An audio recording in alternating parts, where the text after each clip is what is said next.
Hai guys, pada video kali ini kita akan membahas mengenai hidup bersama diabetes, mengenal retinopati diabetik, dan cara mencegahnya. Yang pertama adalah, apa sih yang terjadi pada tubuh seorang penderita diabetes? Pada normalnya, tubuh kita akan menghasilkan hormon insulin untuk mengubah gula yang masuk ke tubuh agar menjadi energi.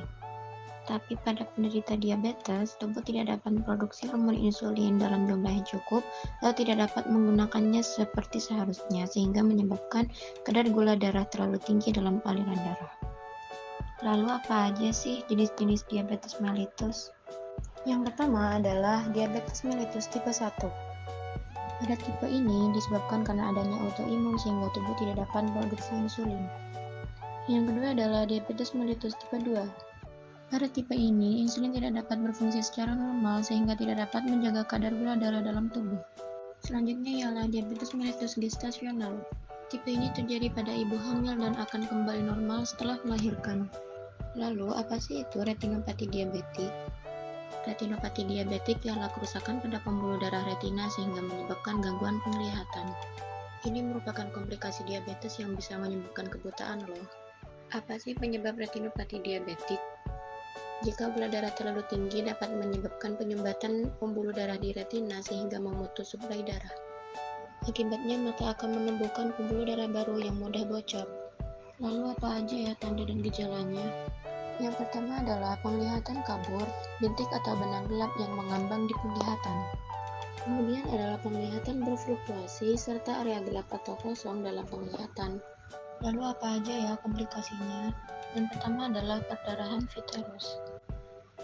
Pembuluh darah akan mengeluarkan darah menjadi zat bening seperti jeli yang memenuhi bagian tengah mata.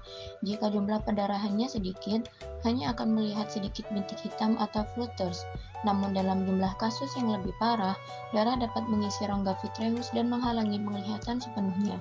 Perdarahan vitreous ini biasanya tidak menyebabkan kehilangan penglihatan secara permanen. Selanjutnya adalah ablasio retina. Pembuluh darah yang abnormal yang berhubungan dengan retinopati diabetik akan merangsang pertumbuhan jaringan parut, yang dapat menarik retina menjauh dari bagian belakang mata. Hal ini dapat menyebabkan bintik-bintik mengembang di penglihatan, kilatan cahaya, atau bahkan kehilangan penglihatan yang parah. Selanjutnya adalah glaukoma. Pembuluh darah yang baru dapat tumbuh di bagian depan mata atau iris dan mengganggu aliran normal cairan keluar dari mata. Hal ini menyebabkan peningkatan tekanan pada mata sehingga merusak saraf yang membawa gambar dari mata ke otak atau saraf optik hingga dapat menyebabkan kebutaan. Ayo cegah retinopati diabetik dengan 5 langkah. Pertama adalah cek gula darah secara rutin. Frekuensi pemeriksaan kadar gula darah bergantung pada tipe dan keparahan kondisi diabetesnya. Pada penderita diabetes tipe 1, disarankan memeriksa gula darah hingga 4-10 kali dalam sehari, terutama sebelum sarapan, sebelum makan, sebelum dan sesudah berolahraga, sebelum tidur, ketika menjalani jenis pengobatan baru, ataupun saat mengalami gejala. Sedangkan pada penderita diabetes mellitus tipe 2 yang sedang menjalani terapi insulin, frekuensi pemeriksaan disesuaikan dengan jenis dan jumlah insulin yang digunakan, terutama sebelum sarapan dan sebelum tidur. Penderita diabetes tipe 2 yang tidak menjalani terapi insulin tidak memerlukan pemeriksaan kadar gula darah setiap hari. Selanjutnya adalah kelola diabetes Anda. Karena diabetes dikenal dengan nama lain penyakit gula, banyak orang yang salah memahaminya dan mengira bahwa gula dan makanan minuman manis sematalah yang menjadi pemicunya. Dari semua kandungan makanan seperti karbohidrat, protein, lemak, vitamin, dan mineral, serta nutrisi yang lainnya, asupan karbohidratlah yang sangat berpengaruh pada kadar gula darah. Makanan dan minuman yang mengandung gula, makanan berpati seperti nasi, roti, pasta, makanan berbahan utama terigu, proses food atau makanan yang melewati pemrosesan, terutama yang mengalami penambahan berbagai bahan untuk mengawetkan serta mengubah rasa dan penampakan dari bentuk alaminya akan meningkatkan kadar gula darah.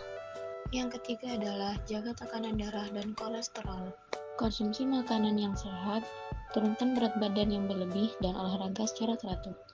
Yang keempat adalah hindari merokok, dan yang terakhir adalah periksakan jika ada perubahan penglihatan. Segitu dulu ya guys video kali ini. Stay healthy and goodbye.